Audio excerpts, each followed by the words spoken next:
Ceci est un livre audio autogénéré par Google. Livre, Servitude et grandeur militaire. Auteur, Alfred de Vigny. Livre premier, Souvenirs de servitude militaire. Chapitre 1, Pourquoi j'ai rassemblé ces souvenirs. S'il est vrai, selon le poète catholique, qu'il n'y ait pas de plus grande peine que de se rappeler un temps heureux, dans la misère, il est aussi vrai que l'âme trouve quelque bonheur à se rappeler, dans un moment de calme et de liberté, les temps de peine ou d'esclavage. Cette mélancolique émotion me fait jeter en arrière un triste regard sur quelques années de ma vie, quoique ces années soient bien proches de celle-ci, et que cette vie ne soit pas bien longue encore. Je ne puis m'empêcher de dire combien j'ai vu de souffrances peu connues et courageusement portées par une race d'hommes, toujours dédaignée, ou honorée outre mesure, selon que les nations la trouvent utile ou nécessaire. Cependant ce sentiment ne me porte pas seul à cet écrit, et j'espère qu'il pourra servir à montrer quelquefois, par des détails de mœurs observés de mes yeux, ce qu'il nous reste encore d'arriérés et de barbares, dans l'organisation toute moderne de nos armées permanentes, où l'homme de guerre est isolé du citoyen, où il est malheureux et féroce, parce qu'il sent sa condition mauvaise et absurde. Il est triste que tout se modifie au milieu de nous, et que la destinée des armées soit la seule immobile. La loi chrétienne a changé une fois les usages farouches de la guerre, mais les conséquences des nouvelles mœurs qu'elle introduisit n'ont pas été poussées assez loin sur ce point. Avant elle, le vaincu était massacré ou esclave pour la vie, les villes prises, saccagées, les habitants chassés et dispersés. Aussi chaque État épouvanté se tenait-il constamment prêt à des mesures désespérées, et la défense était aussi atroce que l'attaque. À présent, les villes conquises n'ont rien à craindre que de payer des contributions. Ainsi la guerre s'est civilisée, mais non les armées, car non seulement la routine de nos coutumes leur a conservé tout ce qu'il y avait de mauvais en elles, mais l'ambition ou les terreurs des gouvernements ont accru le mal, en les séparant chaque jour du pays, et en leur faisant une servitude plus oisive et plus grossière que jamais. Je crois peu aux bienfaits des subites organisations, mais je conçois ceux des améliorations successives. Quand l'attention générale est attirée sur une blessure, la guérison tarde peu. Cette guérison, sans doute, est un problème difficile à résoudre pour le législateur, mais il n'en était que plus nécessaire de le poser. Je le fais ici, et si notre époque n'est pas destinée à en avoir la solution, du moins ce vœu aura reçu de moi sa forme, et les difficultés en seront peut-être diminuées.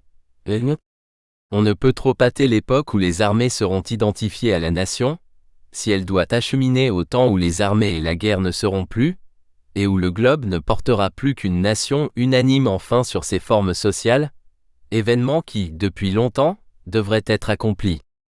Je n'ai nul dessein d'intéresser à moi-même, et ces souvenirs seront plutôt les mémoires des autres que les miens, mais j'ai été assez vivement et assez longtemps blessé des étrangetés de la vie des armées pour en pouvoir parler. Ce n'est que pour constater ce triste droit, que je dis quelques mots sur moi. J'appartiens à cette génération née avec le siècle, qui, nourrie de bulletins par l'empereur, avait toujours devant les yeux une épée nue, et vint la prendre au moment même où la France la remettait dans le fourreau des Bourbons. Aussi, dans ce modeste tableau d'une partie obscure de ma vie, je ne veux paraître que ce que je fus, spectateur plus qu'acteur, à mon grand regret. Les événements que je cherchais ne vinrent pas aussi grands qu'il me les eût fallu. Qu'y faire ? On n'est pas toujours maître de jouer le rôle qu'on eût aimé, et l'habit ne nous vient pas toujours au temps où nous le porterions le mieux. Au moment où j'écris un homme de 20 ans de service n'a pas vu une bataille rangée. J'ai peu d'aventures à vous raconter, mais j'en ai entendu beaucoup. Je ferai donc parler les autres plus que moi-même, or quand je serai forcé de m'appeler comme témoin. Je m'y suis toujours senti quelque répugnance, en étant empêché par une certaine pudeur au moment de me mettre en scène. Quand cela m'arrivera, du moins puis-je attester qu'en ces endroits je serai vrai. Quand on parle de soi, la meilleure muse est la franchise. Je ne saurais me parer de bonne grâce de la plume des pans, toute belle qu'elle est, je crois que chacun doit lui préférer la sienne. Je ne me sens pas assez de modestie, je l'avoue, pour croire gagner beaucoup en prenant quelque chose de l'allure d'un autre, et en posant dans une attitude grandiose, artistement choisie, et péniblement conservé aux dépens des bonnes inclinations naturelles, et d'un penchant inné, que nous avons tous vers la vérité. Je ne sais si de nos jours il ne s'est pas fait quelque abus de cette littéraire singerie, et il me semble que la moue de Bonaparte, et celle de Byron ont fait grimacer bien des figures innocentes. Note 1, en 1835. La vie est trop courte, pour que nous en perdions une part précieuse à nous contrefaire. Encore si l'on avait affaire à un peuple grossier et facile à duper. Mais le nôtre a l'œil si prompt et si fin, qu'il reconnaît sur le champ à quel modèle vous empruntez ce mot ou ce geste, cette parole ou cette démarche favorite, ou seulement telle coiffure ou tel habit. Il souffle tout d'abord sur la barbe de votre masque, et prend en mépris votre vrai visage, dont, sans cela, il eût peut-être pris en amitié les traits naturels. Je ferai donc peu le guerrier, ayant peu vu la guerre, mais j'ai droit de parler des mal coutumes de l'armée, où les fatigues et les ennuis ne me furent point épargnés, et qui trempèrent mon âme dans une patience à toute épreuve, en lui faisant rejeter ses forces dans le recueillement solitaire et l'étude. Je pourrais faire voir aussi ce qu'il y a d'attachant dans la vie sauvage des armes, toute pénible qu'elle est, y étant demeurée si longtemps entre l'écho et le rêve des batailles. C'eût été là assurément 14 ans de perdu, si je n'y eusse exercé une observation attentive et persévérante, qui faisait son profit de tout pour l'avenir. Je dois même à la vie de l'armée, des vues de la nature humaine, que jamais je n'eusse pu rechercher autrement que sous l'habit militaire. Il y a des scènes que l'on ne trouve qu'au milieu de dégoûts, qui seraient vraiment intolérables, si l'on n'était pas forcé par l'honneur de les tolérer. J'aimais toujours à écouter, et quand j'étais tout enfant, je pris de bonne heure ce goût sur les genoux blessés de mon vieux père.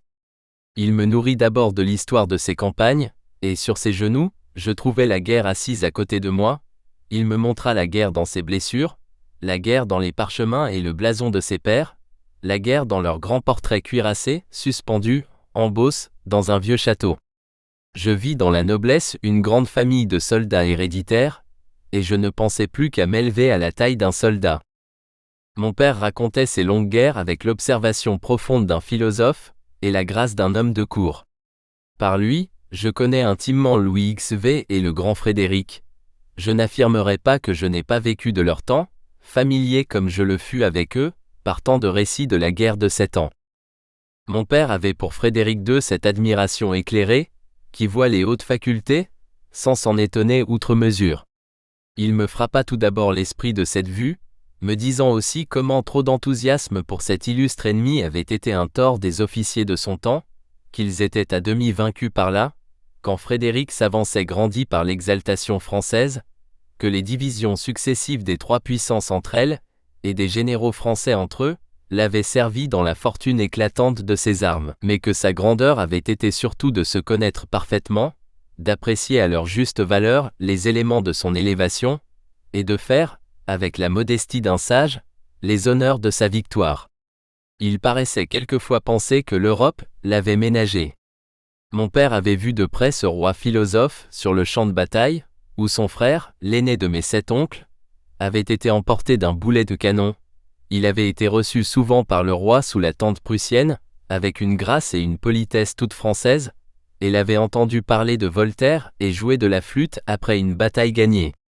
Je m'étends ici presque malgré moi, parce que ce fut le premier grand homme dont me fut tracé ainsi en famille, le portrait d'après nature, et parce que mon admiration pour lui fut le premier symptôme de mon inutile amour des armes, la cause première d'une des plus complètes déceptions de ma vie.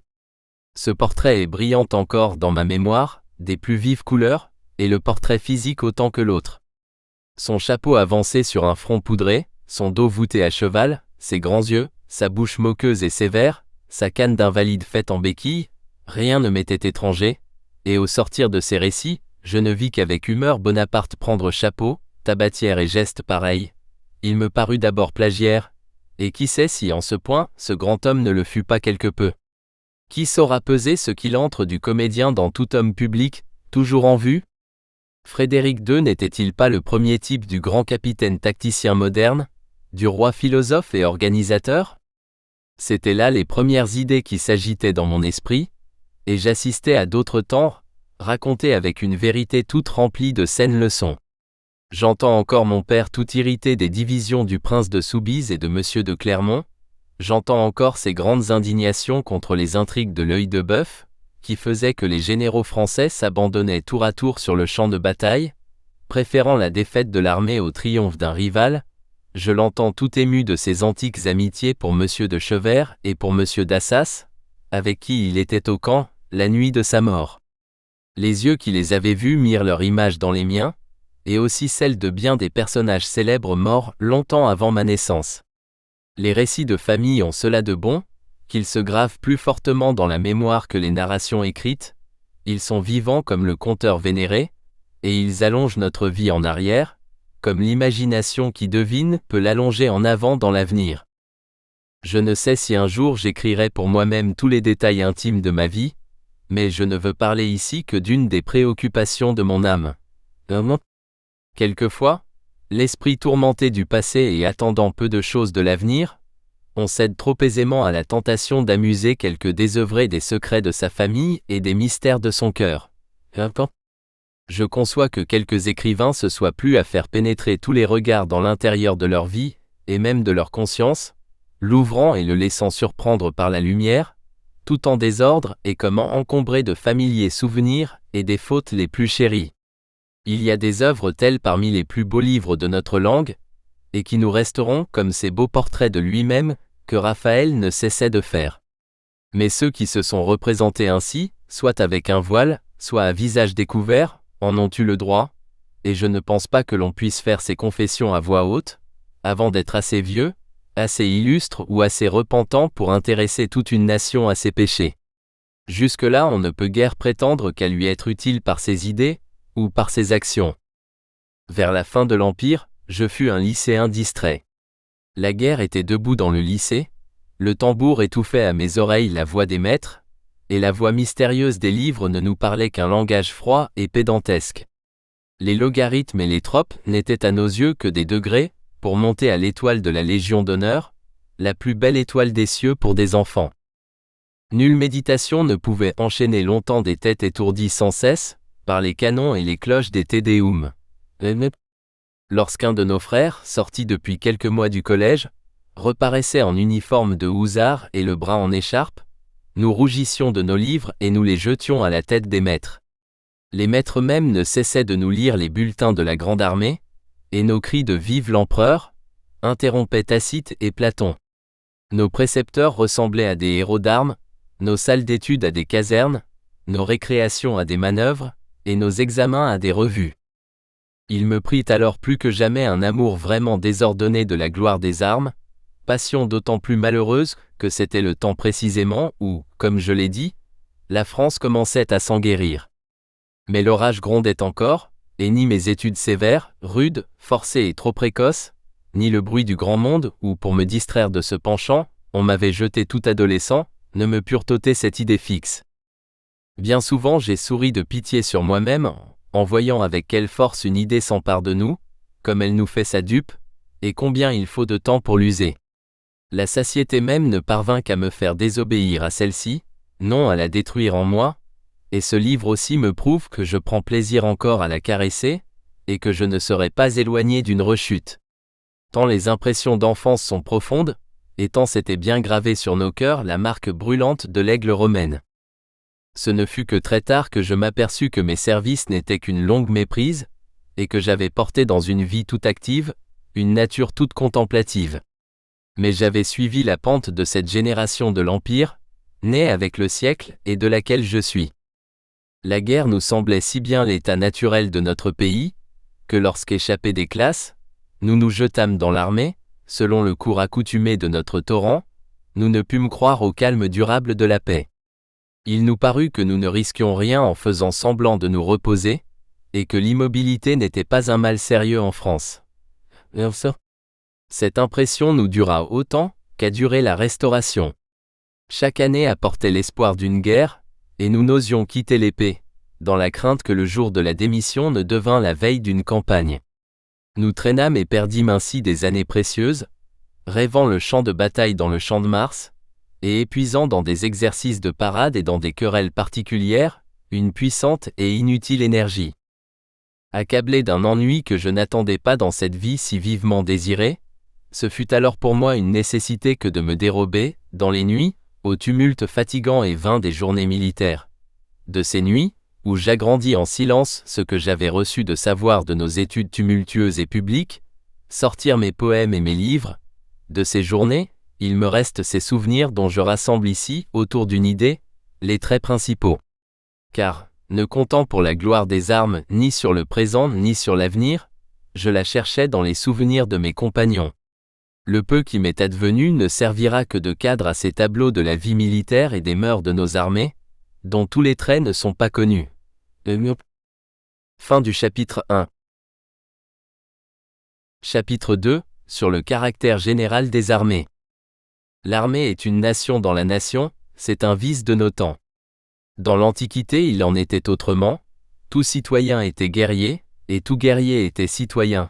Les hommes de l'armée ne se faisaient point un autre visage que les hommes de la cité. La crainte des dieux et des lois, la fidélité à la patrie, l'austérité des mœurs, et, chose étrange, l'amour de la paix et de l'ordre, se trouvaient dans les camps plus que dans les villes, parce que c'était l'élite de la nation qui les habitait. La paix avait des travaux plus rudes que la guerre, pour ses armées intelligentes. Par elle, la terre de la patrie était couverte de monuments ou sillonnait de larges routes, et le ciment romain des aqueducs était pétri, ainsi que Rome elle-même, des mains qui la défendaient. Le repos des soldats était fécond, autant que celui des nôtres est stérile et nuisible. Les citoyens n'avaient ni admiration pour leur valeur, ni mépris pour leur oisiveté, parce que le même sang circulait sans cesse des veines de la nation, dans les veines de l'armée. Dans le Moyen-Âge et au-delà, jusqu'à la fin du règne de Louis Xiv, l'armée tenait à la nation, sinon par tous ses soldats, du moins par tous leurs chefs, parce que le soldat était l'homme du noble, levé par lui sur sa terre, amené à sa suite à l'armée, et ne relevant que de lui. Or, son seigneur était propriétaire et vivait dans les entrailles même de la mère patrie. Soumis à l'influence toute populaire du prêtre, il ne fit autre chose durant le Moyen-Âge que de se dévouer corps et biens au pays, souvent en lutte contre la couronne, et sans cesse révolté contre une hiérarchie de pouvoir qui eût amené trop d'abaissement dans l'obéissance, et, par conséquent, d'humiliation dans la profession des armes. Le régiment appartenait au colonel, la compagnie au capitaine, et l'un et l'autre savaient fort bien emmener leurs hommes, quand leur conscience comme citoyens n'était pas d'accord avec les ordres qu'ils recevaient comme hommes de guerre.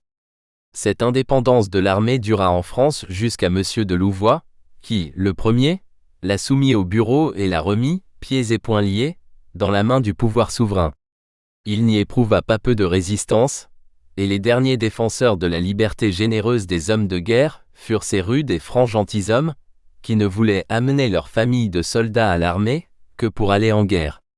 Quoiqu'ils n'eussent pas passé l'année à enseigner l'éternel maniement d'armes à des automates, je vois qu'eux et les leurs se tiraient assez bien d'affaire sur les champs de bataille de Turenne.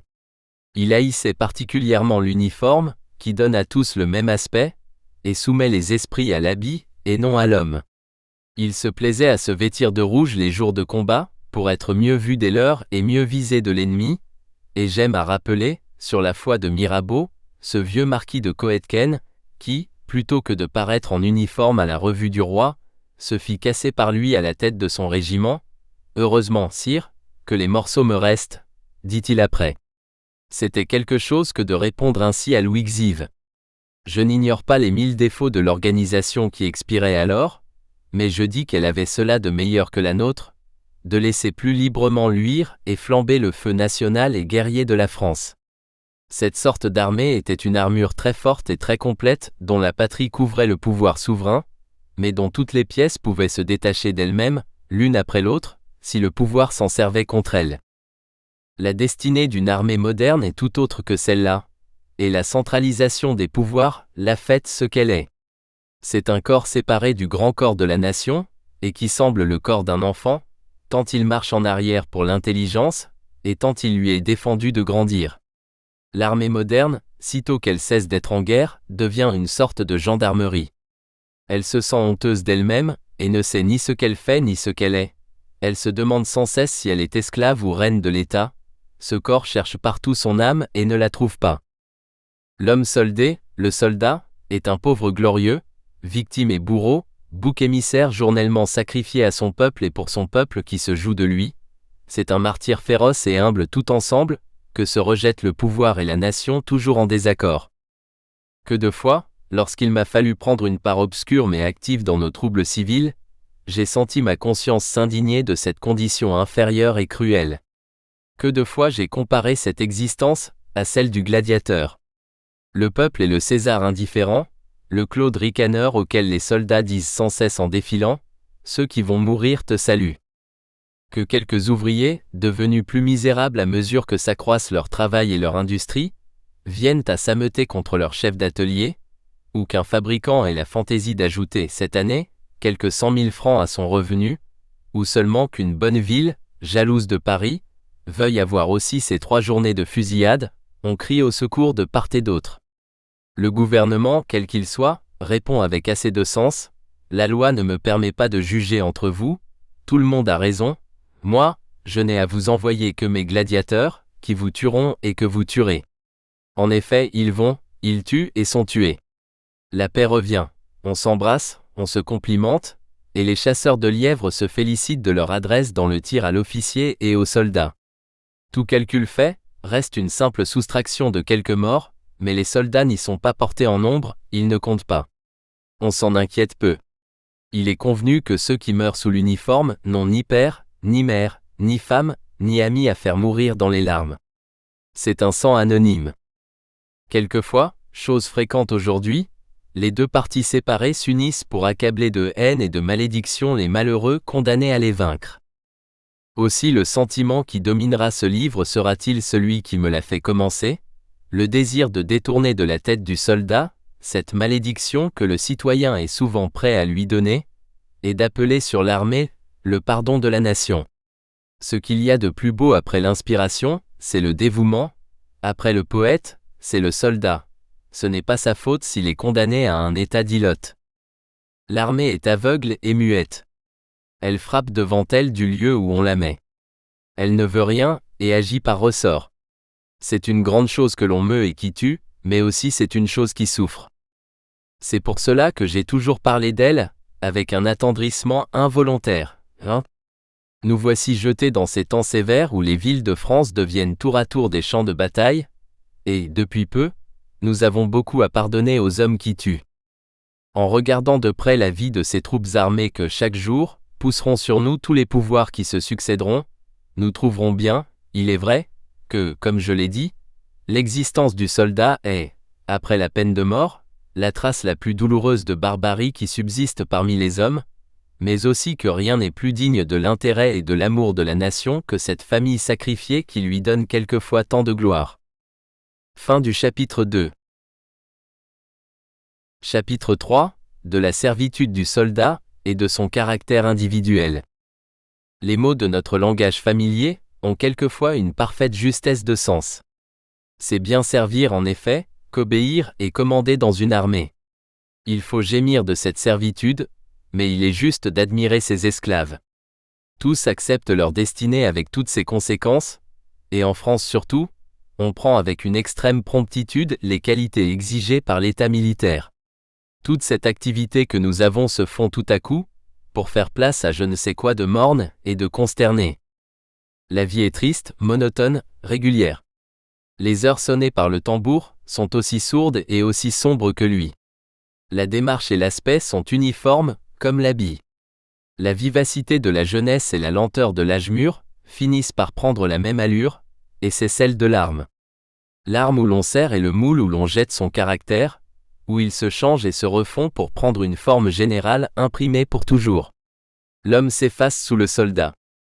La servitude militaire est lourde et inflexible comme le masque de fer du prisonnier sans nom, et donne à tout homme de guerre une figure uniforme et froide. Aussi, au seul aspect d'un corps d'armée, on s'aperçoit que l'ennui et le mécontentement sont les traits généraux du visage militaire. La fatigue y ajoute ses rides, le soleil s'est teint de jaune, et une vieillesse anticipée sillonne des figures de 30 ans. Cependant, une idée commune à tous a souvent donné à cette réunion d'hommes sérieux un grand caractère de majesté, et cette idée est l'abnégation. L'abnégation du guerrier est une croix plus lourde que celle du martyr. Il faut l'avoir porté longtemps, pour en savoir la grandeur et le poids. Il faut bien que le sacrifice soit la plus belle chose de la terre, puisqu'il a tant de beauté dans des hommes simples, qui, souvent, n'ont pas la pensée de leur mérite, et le secret de leur vie. C'est lui qui fait que de cette vie de gêne et d'ennui, il sort, comme par miracle, un caractère factice mais généreux, dont les traits sont grands et bons comme ceux des médailles antiques. L'abnégation complète de soi-même, dont je viens de parler, l'attente continuelle et indifférente de la mort, la renonciation entière à la liberté de penser et d'agir, les lenteurs imposées à une ambition bornée, et l'impossibilité d'accumuler des richesses, produisent des vertus qui sont plus rares dans les classes libres et actives. En général, le caractère militaire est simple, bon, patient, et l'on y trouve quelque chose d'enfantin, parce que la vie des régiments tient un peu de la vie des collèges. Les traits de rudesse et de tristesse qui l'obscurcissent lui sont imprimés par l'ennui, mais surtout par une position toujours fausse vis-à-vis de la nation, et par la comédie nécessaire de l'autorité. L'autorité absolue qu'exerce un homme le contraint à une perpétuelle réserve. Il ne peut dérider son front devant ses inférieurs, sans leur laisser prendre une familiarité qui porte atteinte à son pouvoir. Il se retranche l'abandon et la causerie amicale, de peur qu'on ne prenne acte contre lui de quelque aveu de la vie, ou de quelque faiblesse qui serait de mauvais exemple. J'ai connu des officiers qui s'enfermaient dans un silence de trappiste, et dont la bouche sérieuse ne soulevait la moustache que pour laisser passage à un commandement. Sous l'Empire, cette contenance était presque toujours celle des officiers supérieurs et des généraux. L'exemple en avait été donné par le maître, la coutume sévèrement conservée, et à propos, car à la considération nécessaire d'éloigner la familiarité, se joignait encore le besoin qu'avait leur vieille expérience de conserver sa dignité aux yeux d'une jeunesse plus instruite qu'elle, envoyée sans cesse par les écoles militaires, et arrivant toute bardée de chiffres, avec une assurance de lauréat que le silence seul pouvait tenir en bride. Je n'ai jamais aimé l'espèce des jeunes officiers, même lorsque j'en faisais partie. Un secret instinct de la vérité m'avertissait qu'en toute chose la théorie n'est rien auprès de la pratique, et le grave et silencieux sourire des vieux capitaines me tenait en garde contre cette pauvre science qui s'apprend en quelques jours de lecture. Dans les régiments où j'ai servi, j'aimais à écouter ces vieux officiers dont le dos voûté avait encore l'attitude d'un dos de soldat, chargé d'un sac plein d'habits, et d'une giberne pleine de cartouches. Ils me faisaient de vieilles histoires d'Égypte, d'Italie et de Russie, qui m'en apprenaient plus sur la guerre que l'ordonnance de 1789, les règlements de service, et les interminables instructions, à commencer par celle du grand Frédéric à ses généraux. Je trouvais, au contraire, quelque chose de fastidieux dans la fatuité confiante, désœuvrée et ignorante des jeunes officiers de cette époque, fumeurs et joueurs éternels, attentifs seulement à la rigueur de leur tenue, savants sur la coupe de leur habit, orateurs de café et de billard. Leur conversation n'avait rien de plus caractérisé que celle de tous les jeunes gens ordinaires du grand monde. Seulement les banalités y étaient un peu plus grossières. Pour tirer quelque parti de ce qui m'entourait, je ne perdais nulle occasion d'écouter. Et le plus habituellement, j'attendais les heures de promenade régulières, où les anciens officiers aiment à se communiquer leurs souvenirs. Ils n'étaient pas fâchés de leur côté, d'écrire dans ma mémoire les histoires particulières de leur vie, et trouvant en moi une patience égale à la leur et un silence aussi sérieux, ils se montrèrent toujours prêts à s'ouvrir à moi.